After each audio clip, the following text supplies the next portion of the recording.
Bonjour à toutes et à tous.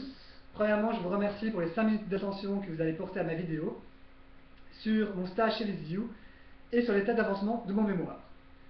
Donc VisiView, c'est une SPRL qui a été créée il y a environ 1 an et demi par deux jeunes entrepreneurs ambitieux et motivés.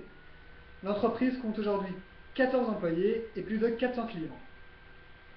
VisiView propose à ses clients 4 grands services différents. Premièrement, le service le plus important et qui rapporte 80% du chiffre d'affaires est la gestion des réseaux sociaux. Le deuxième service, c'est ce qu'on appelle les visites virtuelles certifiées Google. Le troisième service, et qui existe depuis quelques mois seulement, est la création et la gestion de sites internet. Et finalement, le quatrième service est le référencement SEO-SEA, qui permet aux clients de bénéficier d'une meilleure visibilité sur le web. Durant ces 6 semaines de stage, j'ai eu l'occasion d'effectuer principalement une grande tâche qui est ce qu'on appelle le community management. Donc qu'est-ce que c'est?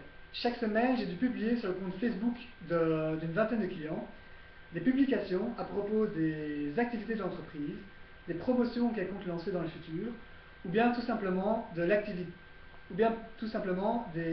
l'actualité sur le secteur d'activité en général.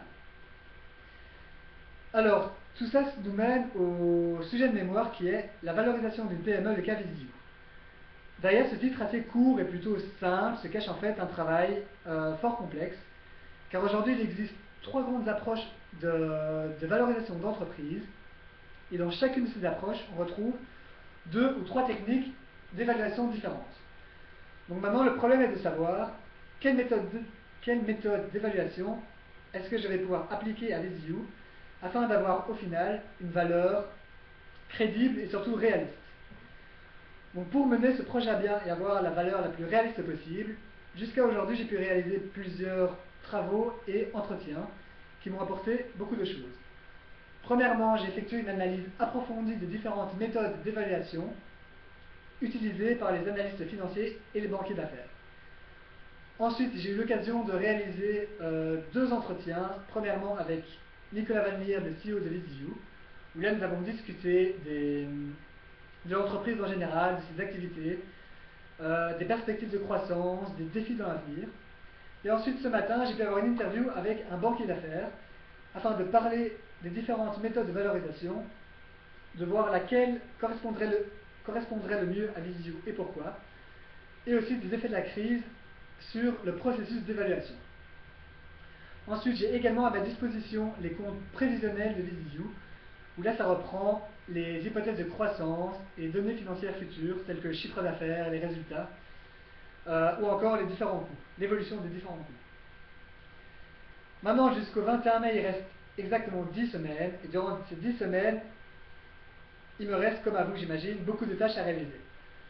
Premièrement, j'aimerais effectuer une interview avec un spécialiste de la communication online, afin d'avoir des informations précises, et surtout des informations qui m'apporteront plus que ce que j'ai déjà pu trouver dans les ouvrages ou dans les articles. Car là, on va dire qu'il y a un petit manque d'informations. Ensuite, j'aimerais également analyser plus profondément les comptes prévisionnels de VisiView. Car voilà, ma tâche ici sera en fait d'interpréter toutes les données financières qui se trouvent en face de moi et raconter un peu l'histoire qui se trouve derrière tous ces chiffres financiers. Ensuite, niveau rédactionnel, il me reste la partie 2 à rédiger qui porte sur l'analyse externe du secteur, ainsi que la partie 3 qui est la partie pratique et la valorisation de VisiView. Jusqu'à aujourd'hui, j'ai pu rencontrer quelques difficultés, plus ou moins importantes. La première étant le tri des informations, car voilà, la valorisation d'entreprise est un sujet assez global où il existe beaucoup d'ouvrages et d'articles dessus. Donc maintenant, il s'agit de trier toutes ces informations, récupérer l'information, la lire, la trier, et ensuite rédiger le rapport le plus complet et précis possible. Ensuite, une deuxième difficulté est l'application de la théorie à la pratique. Car, donc voilà, comme je l'ai dit, j'ai lu beaucoup d'ouvrages. Maintenant, j'ai pu voir que dans chaque méthode d'évaluation, il y a pas mal de spécificités et d'exceptions, de règles générales. Maintenant, ce qui a l'air assez compliqué, c'est d'appliquer toutes ces règles théoriques à un cas pratique et donc à l'entreprise VisiView en fonction de ses caractéristiques et de ses perspectives de croissance future. Ensuite, la dernière difficulté est l'identification des concurrents directs de Visio. Car comme je l'ai dit, l'entreprise propose à ses clients 4 services différents. Et donc, c'est assez compliqué de faire rentrer Visio dans un secteur d'activité bien précis et donc d'identifier ses concurrents directs. Donc, d'ici jusqu'au 21 mai, je me suis fait un petit rétro-planning que je vais expliquer brièvement. En mai, ma tâche consistera principalement en la correction du mémoire, la relecture et la rédaction de la troisième partie, qui est, je le rappelle, la valorisation de Visio. Ensuite, pendant le mois d'avril, là, j'aimerais avoir le temps de bien analyser les chiffres financiers, les données prévisionnelles de Visio. J'aimerais également avoir une interview avec un spécialiste de la communication online et, au niveau rédactionnel, rédiger la deuxième partie qui est l'analyse externe, l'analyse externe du secteur de la communication. Ensuite, dans ce bon mois de mars, là, je devrais plutôt clôturer la partie théorique qui est la première partie du mémoire. Je vous remercie pour l'attention, pour votre écoute. Je vous souhaite un bon vendredi après-midi ensoleillé et je vous dis à la semaine prochaine chez Spa.